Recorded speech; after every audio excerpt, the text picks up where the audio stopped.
Oke, selamat siang semuanya, sahabat trader semuanya dimanapun Anda berada. Terima kasih kepada teman-teman yang sudah ikut hadir berpartisipasi dalam live IG kali ini. Kita akan sharing mengenai edukasi tentang perdagangan berjangka komoditi. Teman-teman di luar sana mungkin yang baru join atau bergabung sebagai broker, mungkin teman-teman itu sering bertanya, apa sih ini perusahaan futures atau perusahaan berjangka? Bergerak di bidang apa sih sebenarnya? Gitu kan. Jualan tapi nggak kelihatan barangnya. Itu yang pertama. Yang kedua, itu adalah isu penipuan. Kabarnya orang-orang yang berinvestasi di futures itu lebih banyak ruginya daripada untungnya. Gitu. Nah, isu yang ketiga yang sering saya dengar adalah jangan pernah bertransaksi atau melakukan investasi di futures. Karena apa? Haram hukumnya. Nah, tiga isu ini mungkin akan kita bahas ya bersama-sama di siang hari ini. Yang pertama itu teman-teman kita harus mengenal dulu apa itu industri perdagangan berjangka komoditi. Ya, di tempat perusahaan, di tempat teman-teman bekerja sekarang, ya sebagai broker ataupun bisnis konsultan namanya di sebuah perusahaan piala itu ada namanya sebuah industrinya, yaitu namanya perdagangan berjangka komoditi.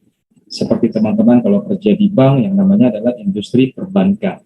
Nah, industri kita namanya adalah perdagangan berjangka komoditi. Apa itu?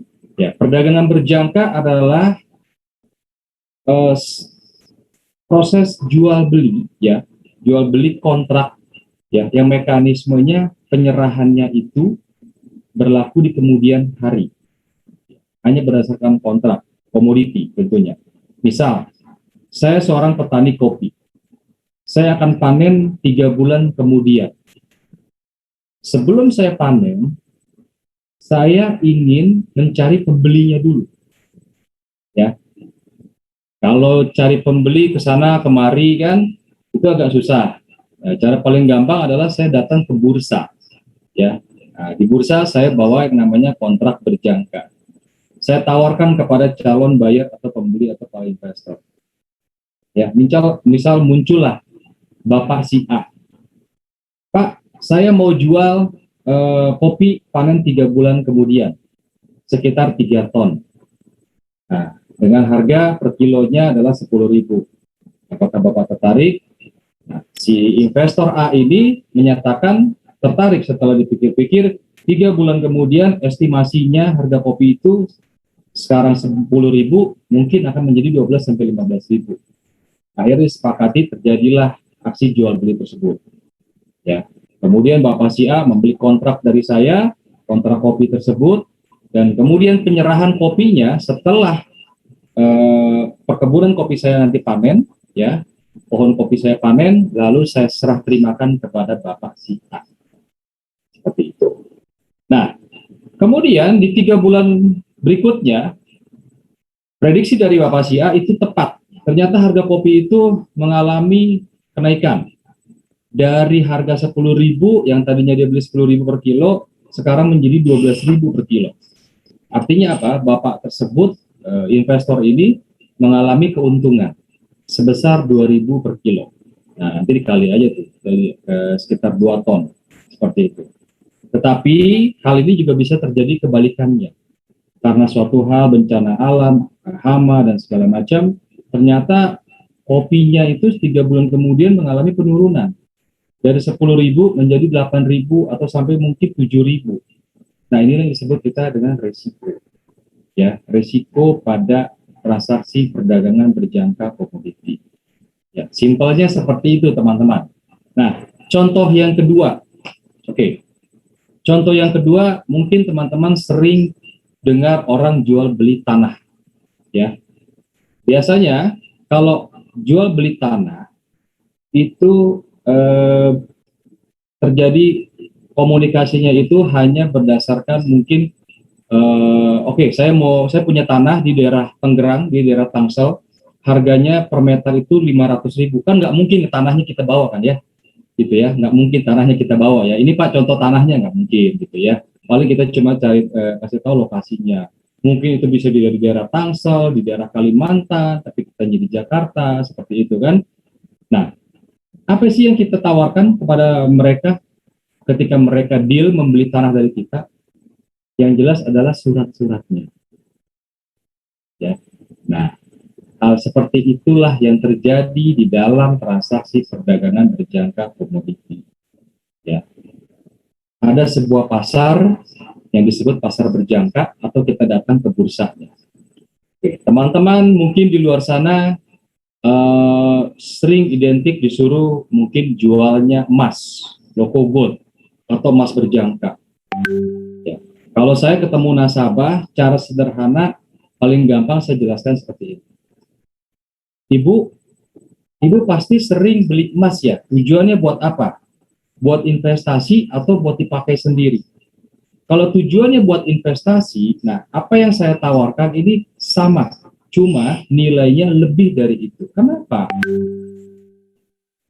Orang awam biasanya kalau yang namanya investasi emas pasti akan kelihatan barangnya, baik itu logam mulia maupun itu emas perhiasan, ya. Maka dianggaplah bahwa dia memiliki emas untuk diinvestasikan.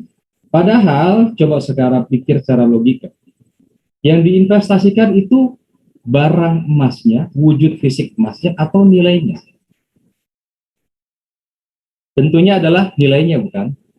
Ya, bukan wujud fisiknya sebenarnya. Sama seperti orang tadi investasi properti, ya, dia punya tanah, beli harga per meter sekitar 100.000, lalu kemudian dijual 300.000, ya, yang dia jual adalah dalam bentuk sertifikatnya, suratnya, ya, sebenarnya bukan tanahnya, ya, tetapi nilainya. Sama juga dengan emas, oke? Tanpa kita harus membawa tanahnya, membawa rumahnya, kita cukup bawa sertifikatnya, bukti hak kepemilikannya, kita sudah bisa melakukan transaksi jual beli tanah. Emas pun sama. Inilah yang terjadi di pasar dunia. Ya, inilah yang kita jual. Jadi yang kita tawarkan kepada customer itu adalah investasi real pada nilai emas itu sendiri, tanpa harus memiliki emas ya. Ya. Dan karena kita berinvestasi pada nilai real emasnya sendiri, maka itu terjadilah fluktuasi, ya, dan mengalami profit juga ada risikonya, seperti itu. Mungkin sampai di sini teman-teman bisa memahami ya sedikit penjelasan sederhana apa itu yang dimaksud dengan transaksi perdagangan berjangka komoditi. Ya. Jadi seandainya saya investor atau nasabah, kemudian saya bertransaksi di Loko Gold, ya, yang saya transaksikan adalah selisih dari harga jual dan harga belinya. Ya, sama juga kalau saya datang ke toko emas. Bayangkan aja saya bolak-balik. Harga emas sekarang jam 1 sekarang 800.000. Terus kemudian saya lihat berita lagi di CNBC jam 3 harga sudah 900.000. Saya balik lagi ke toko emas. Ya, saya jual. Ya kan? Terus kemudian di jam 5 harga emas ternyata turun menjadi 700.000. Saya balik lagi ke toko emas. Ya, saya beli. Kan nggak mungkin seperti itu ya. Nah, karena adanya sistem perdagangan alternatif ini, ya, salah satu produknya adalah emas tadi, Loko Gold. Nah, tanpa kita harus bolak-balik ke toko emas untuk melakukan transaksi jual beli agar kita mendapatkan untung, profit, kita cukup melakukan transaksi tersebut melalui mobile, ya, secara online. Dan kita sudah masuk itu ke pasar dunia. Ya, pada saat harga emas naik, ya, pada saat harga emas naik, kita jual. Pada saat harga emas turun, ya kita buru-buru beli, seperti itu. Ya, seperti itu teman-teman, penjelasan paling sederhananya. Ya, inilah yang dimaksud dengan perdagangan berjangka komoditi, dan hal ini berlaku juga untuk kontrak komoditi lainnya, gitu. Jadi kalau teman-teman mau jelasin ke nasabah atau mungkin menjelaskan kepada orang awam sekalipun, jadi itu tidak kesulitan lagi, seperti itu, ya. Pakailah analogi-analogi sehari-hari untuk menjelaskan kepada mereka. Itu bridgingnya seperti itu dulu. Mungkin kepada teman-teman lain yang di luar dari perusahaan futures atau berjangka, semoga juga bisa memahami industri dan produk ini seperti apa. Gitu. Jadi ini bukan aksi tipu menipu ya, bukan produk fiktif ya, bukan ya, tetapi ini adalah sebuah kontrak berjangka yang kita perjualbelikan itu adalah nilai realnya. Seperti saya memegang sebuah handphone ya. Kalau ini dijadikan kontrak berjangka, handphone ini bisa ya. Kalau sudah ada bursanya, saya tidak perlu memiliki handphone ini, tetapi saya bisa melakukan transaksi jual beli. Harga handphone sekarang berapa? Oppo, oh harga 1 juta. Di jam 3 harganya naik lagi menjadi 1,5 juta. Saya jual tanpa saya harus punya handphonenya. Seperti itu. Bayangkan seperti itu teman-teman. Ya, gitu. Nah inilah yang terjadi di dalam industri perdagangan berjangka komoditi. Itu yang pertama. Yang kedua adalah mengapa industri ini ada? Ya, ini paling penting. Kenapa industri ini ada dan dilindungi oleh undang-undang sampai ada badan pengawasnya? Yang kita sebut adalah Badan Pengawas Perdagangan Berjangka Komoditi di bawah Kementerian Perdagangan. Ya, fungsinya itu secara simpel ada dua. Yang pertama adalah untuk lindung nilai, ya, untuk melakukan lindung nilai. Yang kedua adalah penentu harga atau price discovery. Lindung nilai itu sama seperti analogi yang tadi saya coba jelaskan. Ini akan sangat berguna bagi para petani. Tadi saya sebagai petani kopi, saya akan panen 3 bulan kemudian. Tetapi di dalam 3 bulan kemudian itu saya kan tidak tahu apakah harga kopi akan naik atau turun. Ya, apakah nanti akan terjadi badai, ada hama, atau malah permintaannya meningkat. Nah, daripada saya pusing-pusing, ya, saya lindungi aja nilainya dengan cara saya jual terlebih dahulu kepada orang yang mau membeli kopi saya. Akhirnya saya datanglah ke bursa, saya tawarkan kontrak berjangkanya kepada si investor, ya, lalu kemudian mereka ada yang berminat, oke Pak, saya minat Pak kopi Pak Andri. Penyerahannya 3 bulan kemudian, deal ya Pak, deal. Nanti serahin aja di gudang di lokasinya ini Pak. Oke, siap. Saya sudah terima uangnya, ya. Kemudian untuk kopinya saya akan serahkan 3 bulan kemudian. Seharga yang sudah disepakati, misalkan 10.000 kilo. Itu artinya apa? Ketika 3 bulan kemudian pada saat panen, harga kopinya ternyata anjlok jadi 8.000 atau 7.000, saya tetap dapat untung. Karena saya sudah menjual harganya 10.000. Seperti itu. Nah, once kalau misalkan harga kopinya ternyata naik menjadi 12.000 atau 14.000, saya pun sudah dapat untung. Karena saya sudah jual sesuai harga pasar, ya, 10.000 juga. Seperti itu. Walaupun dapat selisih 12.000, 14.000, itu adalah si investornya, dan itu menjadi profit bagi si investornya. Seperti itu. Oke, itu yang fungsi pertama untuk hedging atau lindung nilai. Yang kedua adalah price discovery, ya, atau menjadi sebagai acuan harga. Nah, teman-teman, kita ini sebagai bangsa yang besar, memiliki kebun sawit yang luas, kemudian total ekspor sawit kita juga salah satu yang terbesar di dunia, ya. Tapi mengapa yang menjadi penentu atau acuan harga sawit atau CPO itu dari negara tetangga?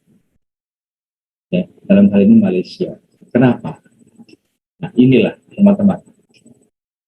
Kenapa industri ini harus ada? Karena perdagangan berjangka atau bursa komoditi sawit di mereka itu lebih baik atau mungkin lebih besar daripada kita. Jadi sistem harganya mereka lah yang berhak menentukan dari seluruh pasar yang ada di dunia ini, ya. Jadi kita mengacunya itu kepada Malaysia. Kenapa bukan kita? Harusnya kita dong, gitu. Oleh karena itu, teman-teman, industri berjangka di Indonesia ini masih sangat kecil. Ya, banyak investor di luar sana yang belum melek, masih memandang stigma negatif terhadap industri ini. Seperti itu. Padahal kalau misalkan di industri ini sudah besar, banyak investor yang masuk ke perdagangan berjangka komoditi, bukannya tidak mungkin kelak bahwa di kemudian hari kitalah yang akan menjadi penentu harga sawit, harga kopi, dan harga komoditi lainnya. Seperti itu. Nah, ini adalah tugas kita bersama, tugas saya dan tugas teman-teman untuk lebih giat dalam mengedukasi kepada orang-orang di luar sana mengenai perdagangan berjangka komoditi. Jadi selain kita cari nasabah, kita juga bantu edukasi mereka. Seperti itu. Nah, oke. Itu dari fungsinya. Lalu yang ketiga, saya ada tambahan sedikit, karena kita berpikir seperti ini. Kenapa ya kalau orang kaya itu semakin kaya, dan kalau, ya maaf, kalau orang biasa, ya orang kayak kita lah gini mungkin ya saya juga belum kaya gitu ya, itu kayaknya sepertinya biasa-biasa aja. Kenapa orang kaya bisa semakin kaya? Karena orang kaya itu pandai dalam mengelola aset mereka. Nah, aset yang dikelola ini tidak sembarang ditaruh di sembarang tempat, bukan. Ya, kalau kita perhatikan para investor di Amerika dan Eropa, ya Anda boleh cek, mungkin kalau yang biasa keluar negeri, ya mungkin berteman dengan para investor di sana, 5 orang dari investor, 4 orangnya itu mereka menaruh dana mereka di futures atau di perdagangan berjangka komoditi. 1 orangnya baru di capital market atau pasar modal, ya main saham, gitu. Kenapa? Karena industri PBK di Amerika dan Eropa itu sudah cukup eksis, sudah cukup lama, ya. Dan mereka itu sejak kuliah itu sudah main trading, ya, entah di forex, ya, entah di local gold, ya, entah di CPO dan sebagainya seperti itu. Dan itu menjadi sesuatu kegiatan investasi yang biasa dan menjadi gaya hidupnya mereka. Seperti itu. Nah, itulah rahasia kenapa banyak orang Amerika dan Eropa, kok kelihatannya itu mereka kayaknya cepat banget ya mendapat kekayaan. Ya, karena mereka menempatkan portofolio investasinya itu di tempat yang tepat.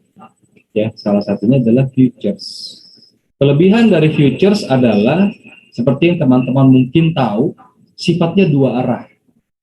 Kita bisa dapat profit atau take profit itu pada saat harga naik atau turun.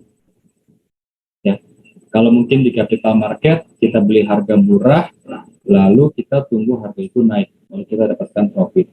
Ya, tapi kalau kita di futures, di perdagangan berjangka, mau itu harga naik ataupun harga pada turun, kita sama-sama bisa dapat untung. Seperti itu. Ya. Nah, tapi dari tingkat sisi resikonya pun juga sama. Ya, pada saat harga naik atau turun, kita sama-sama bisa terkena resiko. Itu. Ya, tetapi jangan khawatir bahwa setiap usaha atau setiap bisnis apapun selalu mengandung resiko. Yang paling penting adalah bagi para pebisnis adalah bagaimana mengendalikan resiko tersebut atau yang disebut manajemen risiko. Nah, ini teman-teman harus paham dan harus disampaikan kepada calon nasabah seperti itu. Jadi jangan hanya menjelaskan bahwa Bapak nanti akan profit sekian, tapi tidak dijelaskan dari sisi resikonya. Ya, kalau saya pasti akan jelaskan resikonya, kemudian saya akan juga jelaskan, Bapak jangan khawatir. Ya, karena itu Bapak saya pandu, Bapak butuh saya untuk memandu Anda dalam melakukan transaksi di perdagangan berjangka. Karena apa? Saya yang akan menjaga Bapak, memberikan strategi dari sisi manajemen risiko. Kayak gitu. Ya, teman-teman, mungkin sampai di sini sudah sedikit ada bayangan ya. Ya, ada gambaran dan paham ya. Gitu ya. Oke, mungkin ada pertanyaan nggak ya? Oke. Belum ya?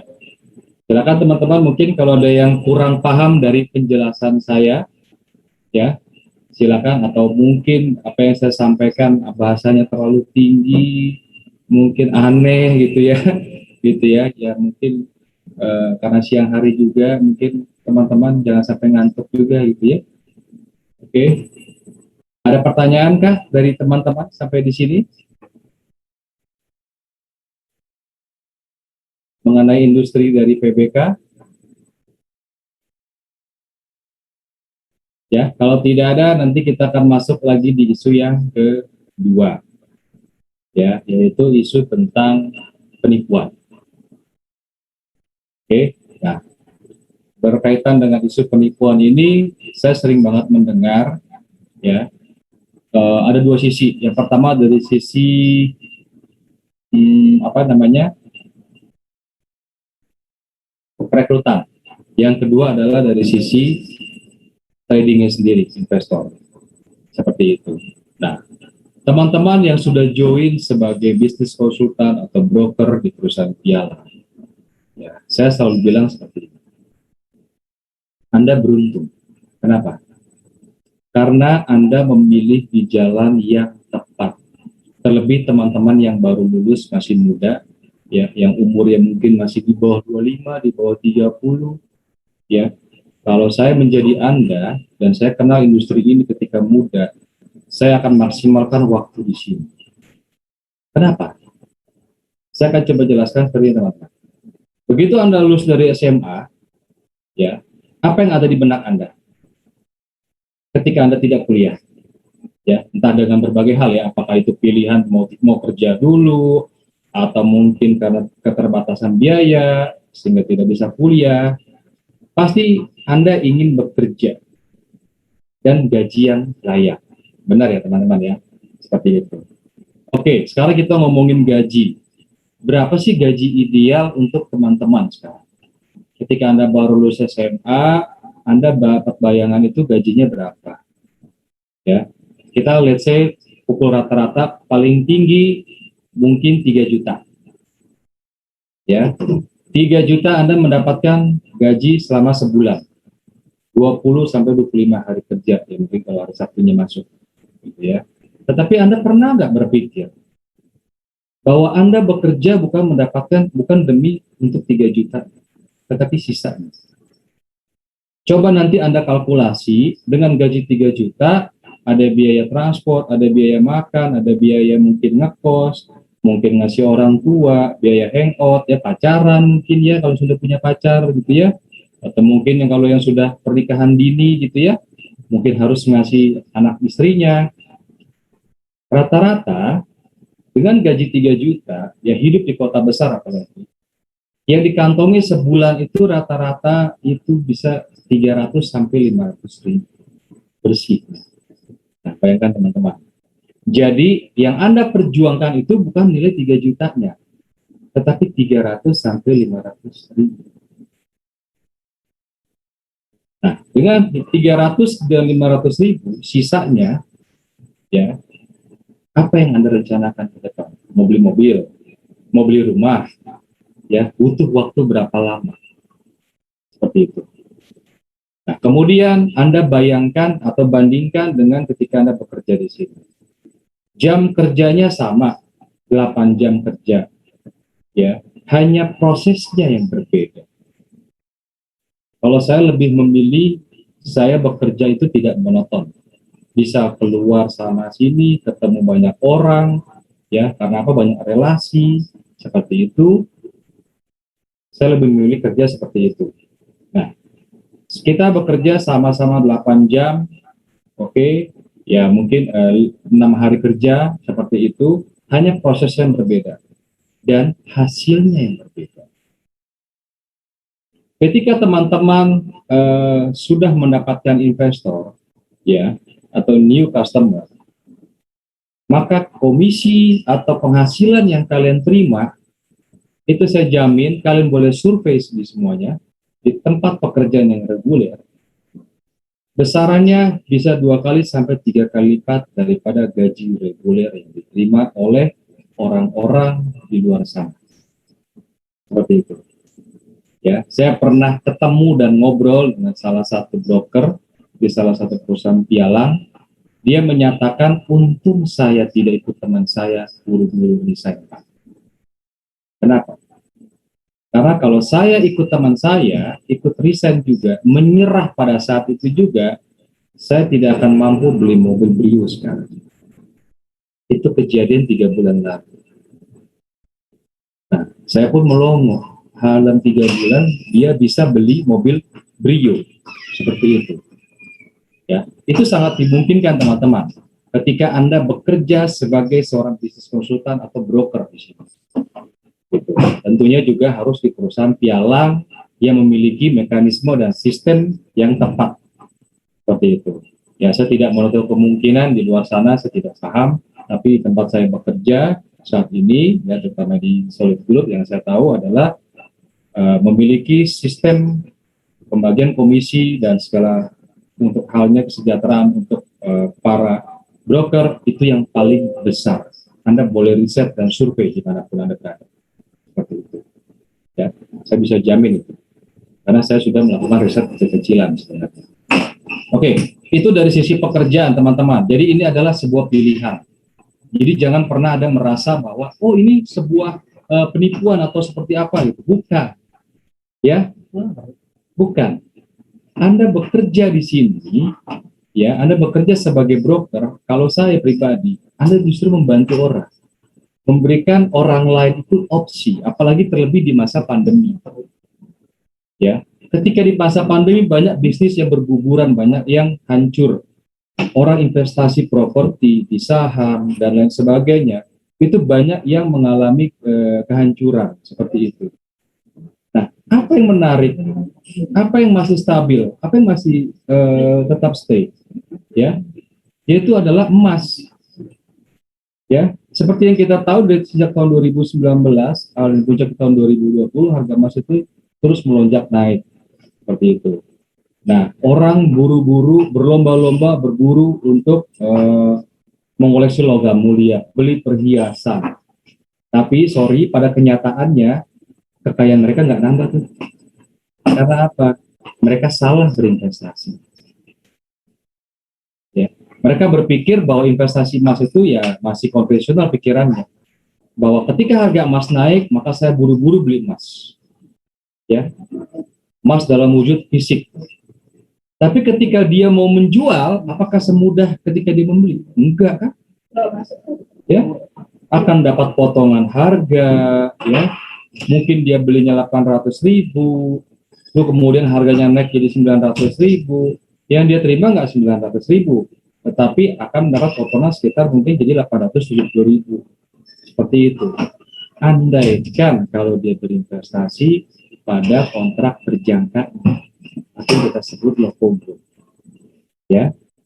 Nah, tentu ceritanya akan lain, akan berbeda. Pada saat harga emas naik, ya, kemudian buru-buru kita transaksi jual semuanya, gitu kan, kita mendapatkan poin keuntungan 5 sampai 10 poin, ya, artinya 1 poin itu 1 juta, dapatlah kita 5 sampai 10 juta profitnya.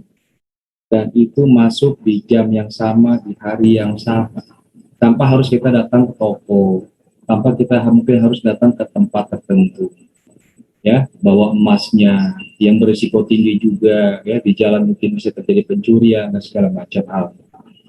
Gitu. Nah, teman-teman, itu dari sisi profesi. Nah, teman-teman, satu lagi saya mau kasih tahu untuk profesi sebagai seorang broker atau bisnis konsultan, ya, tentunya Anda akan naik level dan memiliki sertifikat, lalu kemudian nama Anda profesi Anda adalah sebagai wakil pialang berjangka. Nah, di luar negeri, sertifikat ini sebagai wakil pialang ini cukup bergengsi. Ya, Anda menjadi seorang financial advisor. Kalau di Singapura, ya saya tahu di Singapura, di Hong Kong, gitu ya, itu mereka itu sangat bangga ketika memegang license ini. Ya, license sebagai wakil pialang berjangka. Seperti itu. Nah, teman-teman yang sudah memiliki license sebagai wakil pialang berjangka, itu selamat, ya, karena apa? Itulah yang Anda bisa jual sebenarnya. Ya, karena Anda sudah layak sebagai seorang investment advisor seperti itu. Oke, nah teman-teman, berapa sih sebenarnya penghasilan sebagai seorang broker, tertinggi atau terendah? Ya, yang saya tahu terendahnya. Kalau tertingginya unlimited. Ya, pengalaman saya ketika menghadiri commission day ya di beberapa perusahaan pialang, ya kebetulan saya ada project untuk ambil foto dan segala macam. Yang paling kecil itu rata-rata adalah kalau nggak salah 8 sampai 15 juta. Itu yang paling kecil untuk komisi per bulannya, penghasilan per bulan. Lalu kemudian yang terbesar berapa? Yang pernah saya temuin di perusahaan pialang adalah 1,3 miliar. Itu dalam waktu 1 bulan. Apakah ini mimpi Pak Andri atau Mas Andri? Enggak. Ya, saya berani mau sumpah apapun, hayu gitu ya. Karena saya menyaksikan sendiri. Seperti itu. Jadi teman-teman, Anda memiliki waktu yang sama, umur masih muda, yang perlu Anda lakukan hanya fokus dalam bekerja. Ya, nanti dalam waktu 1 tahun atau mungkin paling lama 2 tahun, Anda boleh bandingkan hidup Anda sekarang dengan hidup teman-teman Anda yang bekerja di tempat lain.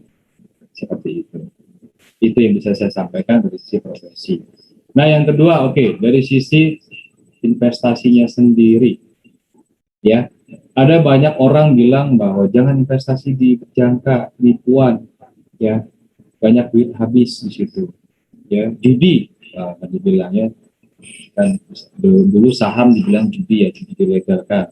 Nah, sekarang orang lomba-lomba main saham, sekarang ya futures lah yang dihitamkan. Kalau di sana itu adalah judi, ya, pada secara prinsip sama, gitu ya, dengan berinvestasi di pasar modal. Ya, teman-teman, apakah benar kalau kita berinvestasi di perdagangan berjangka itu adalah suatu bentuk penipuan atau mungkin judi? Saya akan jelaskan mungkin dari sisi apakah ini judi atau tidak. Kalau orang main judi, dia akan fokus atau berkutat pada sebuah peluang yang tidak memiliki analisa. Ya, Anda main judi dadu, bahkan nebaknya akan besar dan kecil. Seperti itu.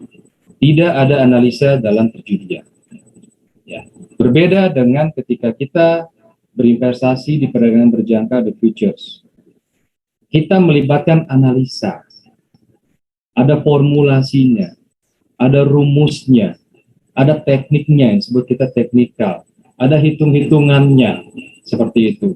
Jadi semua terukur jelas, walaupun itu dalam bungkus namanya prediksi. Seperti itu. Jadi berbeda jauh dengan judi. Ya, kalau ada orang yang bilang bahwa ini judi, salah Pak.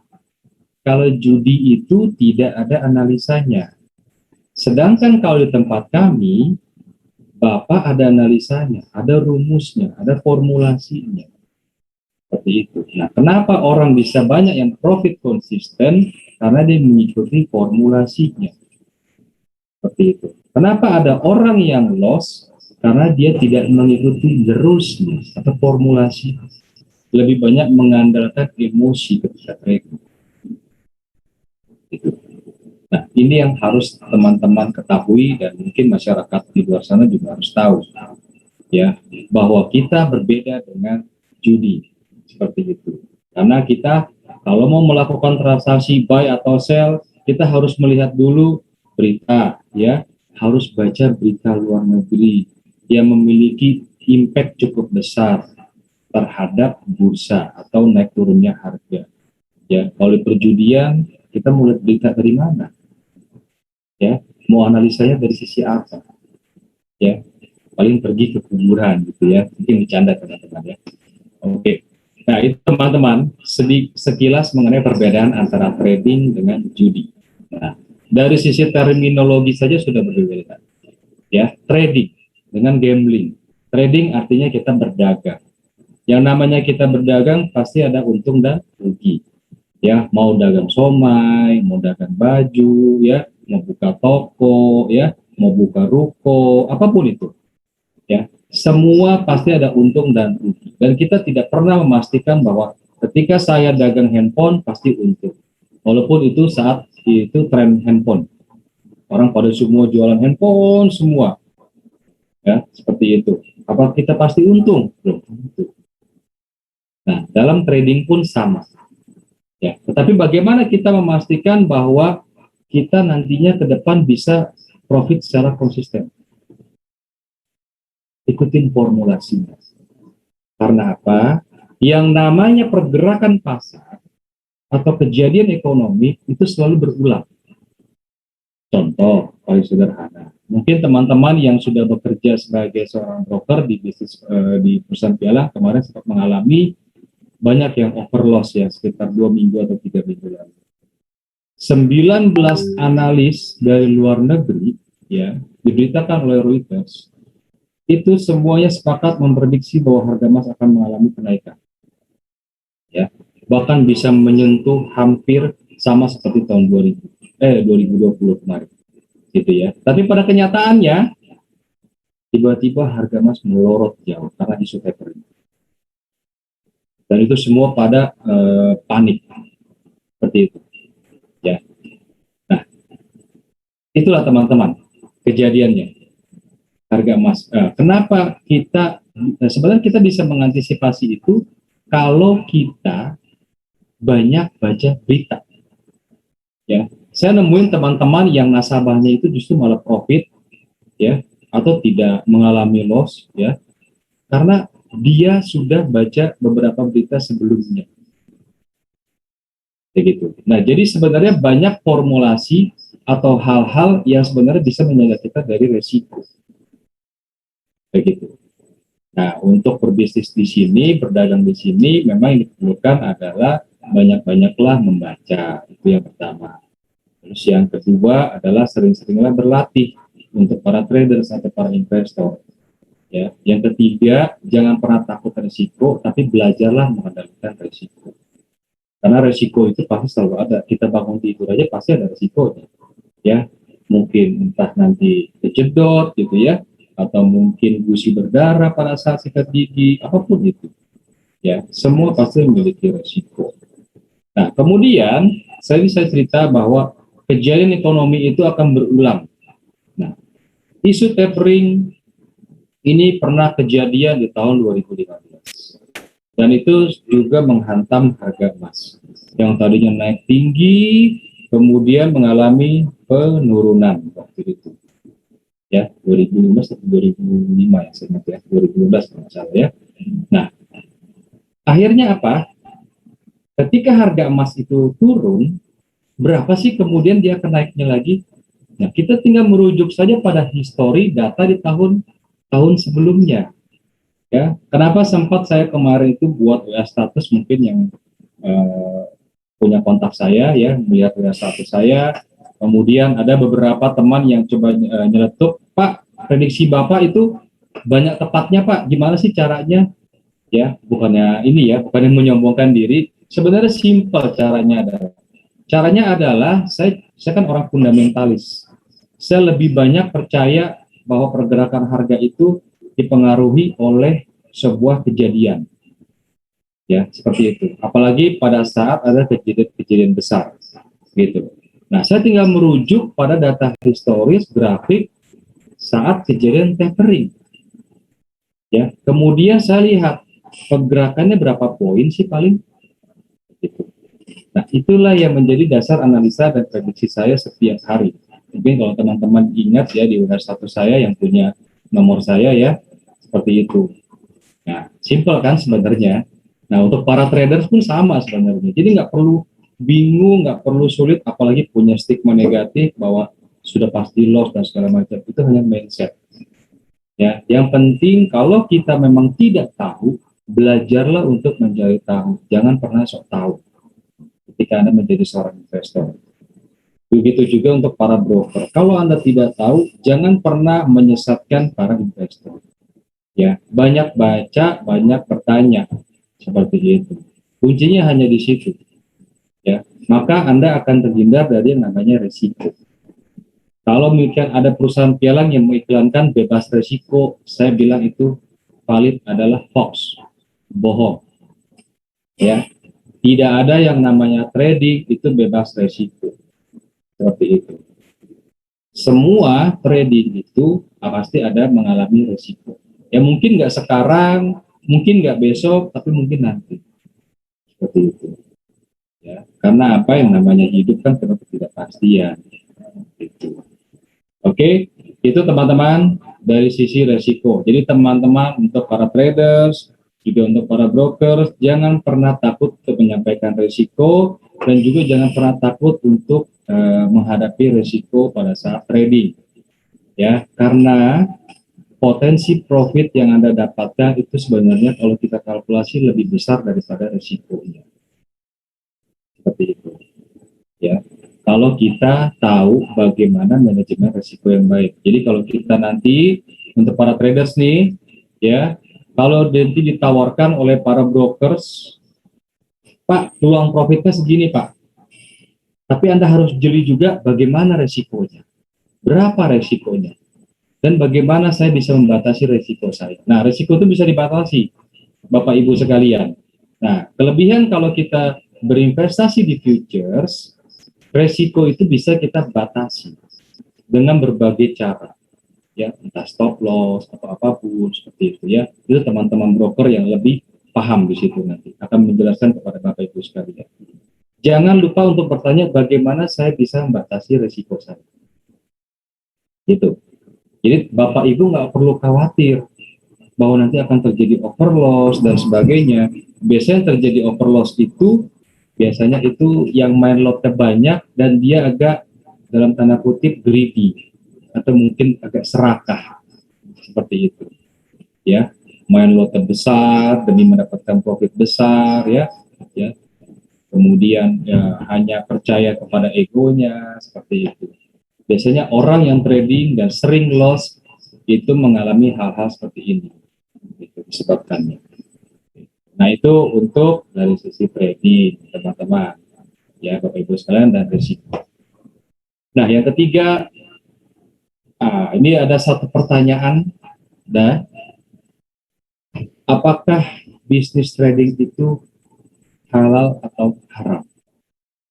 Karena hal ini pernah ditanyakan kepada, hal ini pernah ditanyakan oleh salah satu calon customer atau investor kepada si brokernya. Kemudian juga ada statement bahwa bisnis ini adalah haram.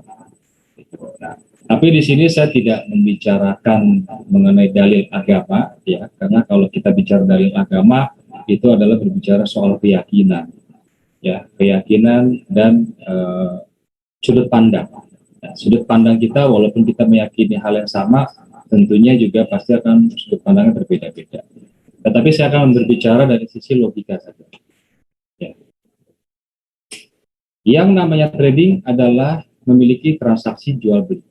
Ya, ada transaksi jual beli, walaupun itu tidak ada wujudnya. Tadi saya sudah kasih analogi di depan, seperti kita jual beli tanah. Yang kita jual beli adalah sertifikatnya. Wujudnya ada memang, kalau tanahnya ada, betul. Tapi kalau Anda misalkan di Jakarta, jual tanah Anda di Papua atau di Kalimantan, dan pembeli Anda dari Jakarta, bagaimana Anda menyampaikan bahwa ini ada tanahnya? Seperti itu. Selain bukti sertifikat yang itu cukup meyakinkan untuk calon pembeli Anda. Seperti itu. Itu tanah. Kemudian pulsa, ya. Ketika Anda beli pulsa, baik itu pulsa untuk telepon, data, ataupun pulsa token listrik, ataupun isi OVO, yang Anda beli atau yang Anda jual tidak pernah diwujudkan, melainkan sebuah nilai. Ya, oke. Nah, kalau kita kembalikan kepada haram dan halal, ya, artinya apa? Kalau segala sesuatu yang harus ada wujudnya, harus ada penyerahan terima dan serah terima dan segala halnya, maka untuk isi pulsa, token dan hal sebagainya mungkin berlaku hal yang sama. Ya, artinya sejajar dengan trading. Ya, karena yang kita perjualbelikan bersama dengan kita jual pulsa, dengan kita jual OVO, ya, itu adalah nilainya. Seperti itu. Nah, ini coba saya jelaskan juga ke teman saya waktu itu untuk membuka pikiran kita bersama. Jadi pada intinya bisnis ini kalau menurut saya adalah bisnis yang karena ini dilegalkan oleh pemerintah juga, ada badan pengawasnya juga, itu adalah bisnis yang halal bagi saya. Seperti itu. Ya, saya tidak memaksakan keyakinan saya ini kepada orang lain, tapi saya berbicara dari sudut pandang logika. Karena saya menganalogikan bisnis ini sama seperti saya jualan pulsa, sama seperti saya jual beli OVO, seperti itu. Nah, ini adalah ada satu kemiripan. Seperti itu. Jadi, teman-teman, ya, untuk para bisnis konsultan dan juga dokter di luar sana, teman-teman bisa pakai analogi juga seperti ini untuk bagi para calon investor yang menanyakan apakah bisnis ini haram dan halal. Ya, lalu masuklah ke sudut pandang logika tadi. Oke, mungkin teman-teman ada pertanyaan sampai di sini? Silakan. Saya coba cek-cek.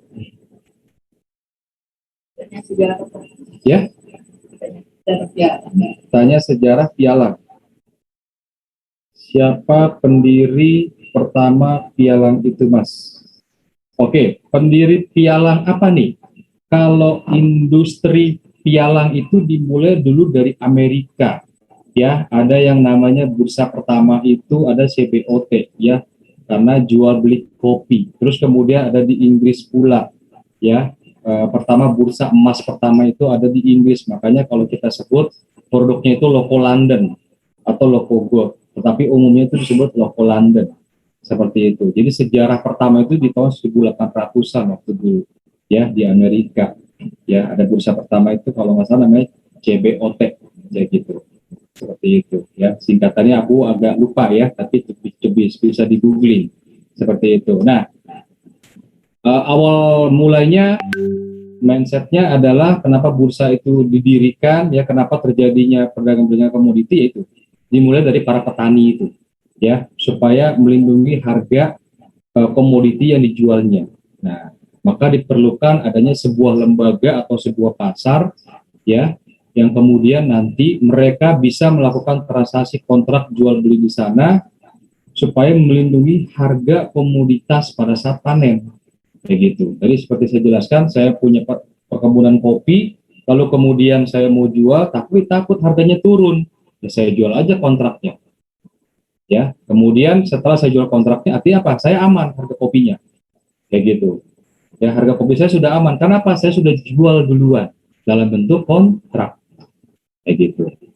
Jadi seperti itu ya. Nah, kemudian seiring waktu, ya, beratus tahun kemudian, ya, 100 tahun lebih kemudian, ya, berkembanglah berbagai macam produk dari yang tadinya hanya komoditi, ya, komoditas pertanian, ada kopi, ada coklat, ada olin, minyak sawit, ya, kemudian juga muncullah kontrak-kontrak berjangka lainnya, mulai ada emas, ada forex, mata uang, seperti itu, ya. Kemudian juga mungkin sekarang sampai ada kripto, ya.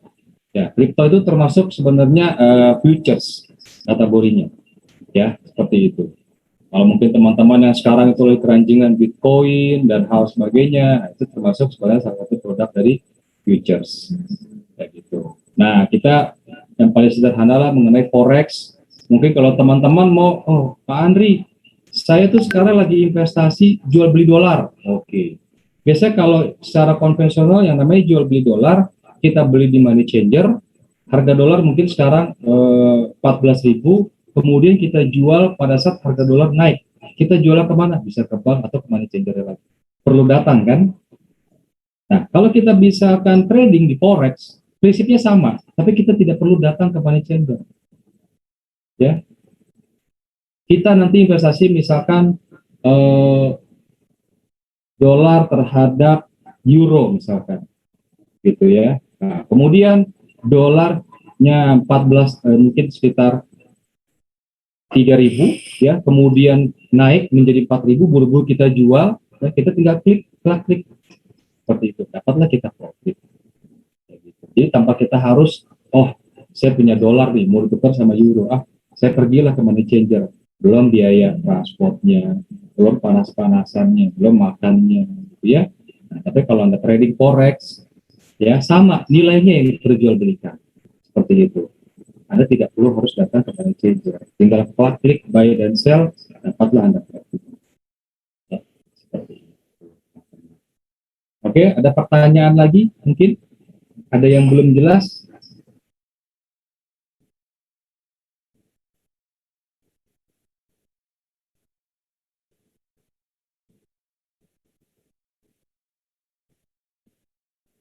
Kalau ada pertanyaan di luar ini pun nggak apa-apa, tapi masih terkait dengan perdagangan berjangka komoditi ya.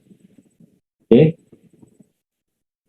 mungkin terkait dengan ada pernah pertanyaan dari ayah, ibu, atau mungkin calon nasabah, atau mungkin Anda sebagai nasabah juga, ya, Anda sebenarnya tertarik di futures, tetapi masih ragu, seperti itu. Nah, silakan, ya, ajukan pertanyaan.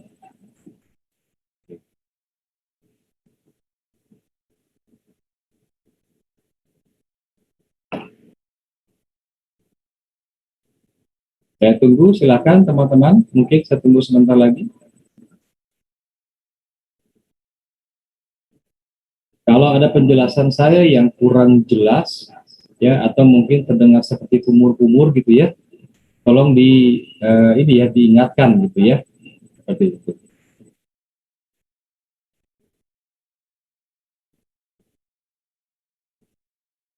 Oke, kalau tidak ada teman-teman, saya ingin menyampaikan bahwa live IG edukasi tentang PBK yang perdana dimulai pada hari ini, ya, ini akan tayang setiap hari Jumat dengan narasumber yang berbeda-beda, ya, tentunya dengan topik yang menarik setiap minggunya, gitu ya. Oh ya, ada satu pertanyaan. Oke, satu pertanyaan itu,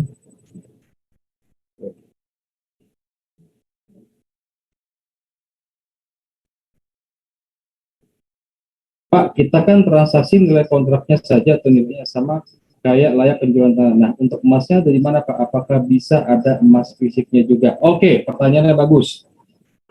Di industri ini, di bursa ini ada dua yang namanya produk. Ada yang namanya itu multilateral, ya, ada yang namanya bilateral atau sistem perdagangan alternatif.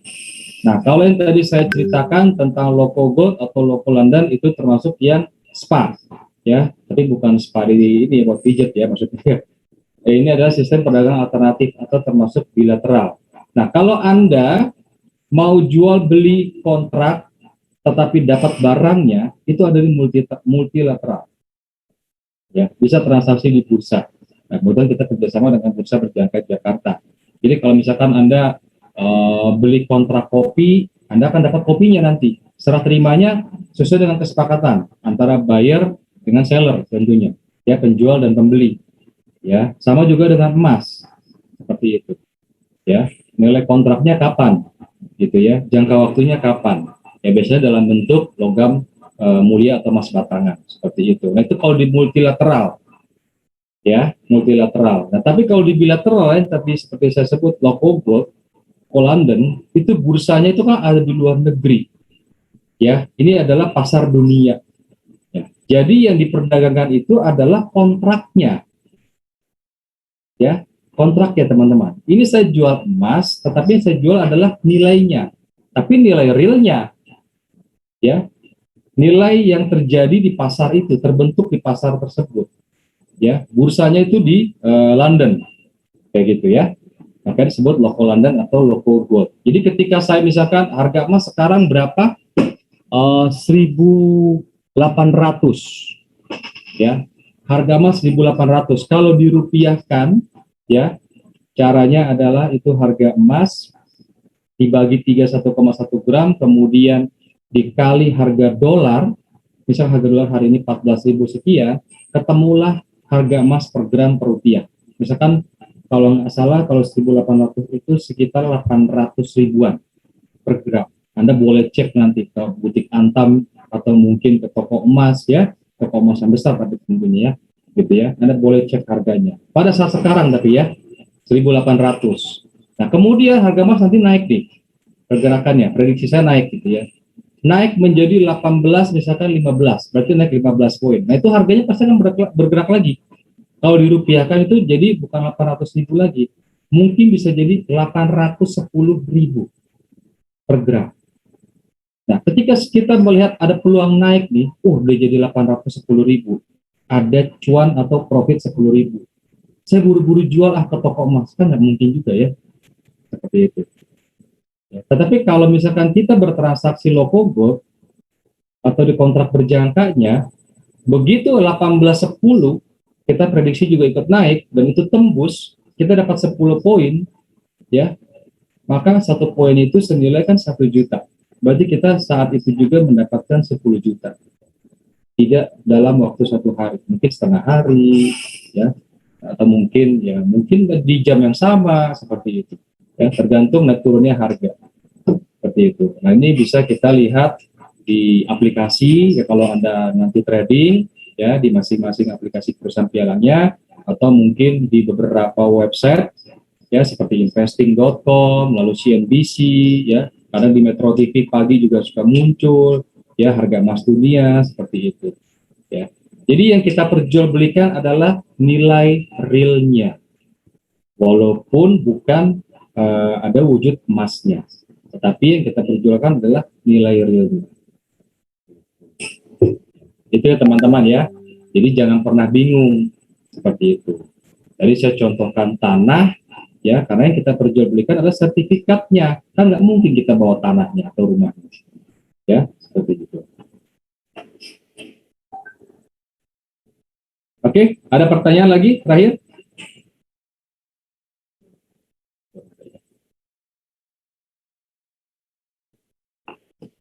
Oke, kalau tidak ada pertanyaan lagi, saya tutup.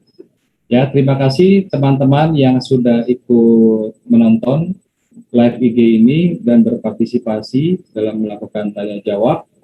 Ya, semoga apa yang saya sampaikan bermanfaat untuk teman-teman, terutama dalam mengedukasi calon nasabah dan untuk para trader sekalian, baik yang sudah trading ataupun yang mau coba trading atau berinvestasi di futures. Ya, semoga penjelasan saya membantu teman-teman untuk lebih memahami tentang perdagangan berjangka. Jangan pernah takut untuk trading, yakinlah untuk trading, karena apa? Di sini risiko bisa dibatasi. Seperti itu, ya. Jadi teman-teman yang perlu diperhatikan dalam berinvestasi adalah perhatikan target profitnya. Jadi kita jangan pernah yang namanya terjebak sifat greedy atau serakah. Ya, sesuaikan dengan target profit. Misalkan saya, kalau target profit hanya 1 juta per hari, begitu sudah menyentuh angka 1 juta, sudah stop trading. Yang kedua, itu pertama adalah disiplin, ya, kuncinya. Yang kedua adalah perhatikan manajemen risiko. Risiko itu bisa dibatasi. Caranya banyak. Anda boleh berkonsultasi dengan konsultan atau broker Anda. Ya, perhatikan planning transaksinya, lalu perhatikan pula bagaimana strateginya untuk stop loss dan kapan harus stop loss dan averaging dan sebagainya, seperti itu. Ya, semua itu sudah ada formulasinya dan sudah ada kuncinya. Ya, tinggal bagaimana Anda kapan memakai kunci itu yang harus Anda paham. Kapan saat yang tepat Anda menggunakan kunci. Jadi jangan pernah takut untuk melakukan trading, karena trading, ya, negara yang memiliki investor trading paling banyak biasanya itu kita akan melihat, ya, walaupun dia memiliki sumber daya alam yang minim, biasanya itu termasuk negara-negara yang kaya. Kadang kita berpikir, Pak, itu salah satu pengusaha, kenapa ya?